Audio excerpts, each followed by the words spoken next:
So here you are, you're finally starting to go, I can see myself as one of these red pinners that run businesses. I can start to be that, right? But then you run into this thing called marketing and branding and this other big hand that slaps you and makes you feel inferior. And you got to bring your writing game. Tell us about that. And you know what's surprising is that, like, I thought I was a good writer. You know, I published scholarship as a writer, and you know, I won an award. And I used to do running races and cycling races, and I had a sporting blog that people read, and so I was like, I got this writing thing down. But your point there, that like marketing and branding, they are very different than other types of expression. And so you kind of have to learn a different audience and a different set of expectations. And so when you're writing in an academic context or for a readership that is expecting certain conventions, and those are the ones that I was really comfortable with, and those are the ones that, you know, Essay Jack as a platform really decodes and provides you a system to work through with ease. But then I didn't have, you know, the Essay Jack for marketing or the Essay Jack for branding. You know, that was a world that I kind of had to figure out on my own, and it was a bit hard because, to go back to, you know, your original point, look, I'm a bit of a weirdo, and so the way I see the world is different than the way other people might see it. And so as a result of that, I learned, you know, I couldn't use myself as the template from which to build expectations. So for example, to illustrate this, obviously I'm very comfortable with text. I can read long emails. I can read long blogs. None of that is overwhelming to me. And it took me a really long time to realize that that is not standard. So lots and lots of people will not read a long email, will not read a long blog, are uninterested by long chunks of unbroken text. And so that's fine.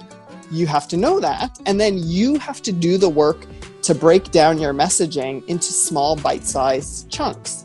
And then one of the other sort of ways in which I can illustrate this weird transition from being somebody who thought she knew about writing to somebody who had to learn about marketing and branding, that in academic writing, and even other forms of journalism, often you are making an argument. So you're trying to persuade your reader with evidence, and you're trying as much as possible to be an objective authority over the content. So I will provide evidence from the text, and maybe there's data or statistics or whatever. Right. Whereas in marketing and branding, it's about feelings. So what do you want the people at the other end, whoever your audience is, what do you want them to feel? And you are not going to make them feel anything if you are making a very objective, persuasive case, you know. And again, that took a while for me to realize that I can have all of the data and statistics about how Essay Jack improves grades, and Essay Jack reduces writing anxiety, and Essay Jack reduces the time it takes to complete an essay, all of that. And all of that is good and persuasive. And obviously it's important to know that your product does what you say it does. But people won't be convinced to try it if that's your marketing. You know, your marketing needs to sort of go where they are. So in your example, that student who has submitted his first piece of writing at university gets something back and is like, oh my God, I'm an idiot. What am I even doing here? I'm going to go start digging ditches. I'm still not over it. Exactly. So it's saying, it's like, no. You are smart, and we can help you to build your confidence. It's not rocket science. We can decode things for you. Like, you got this. We want you to feel confident. We want you to feel that you're not alone. We want you to feel that you can do this. All of those sorts of things are the kinds of feelings that you want. So that now we've got, you know, when students use Essay Jack, they say things like, oh my gosh, it helped me to feel smarter. You know, and that's what that's a feeling that is a marketing or branding feeling, as opposed to them going, you know, it helped me to articulate my ideas in as persuasive a way as possible. You know, even though that's ultimately what it's doing. Right. It makes them feel smarter. It makes them feel confident, or it makes them feel that this task, this scholarly task, is something that they can do. You know, they're not alone.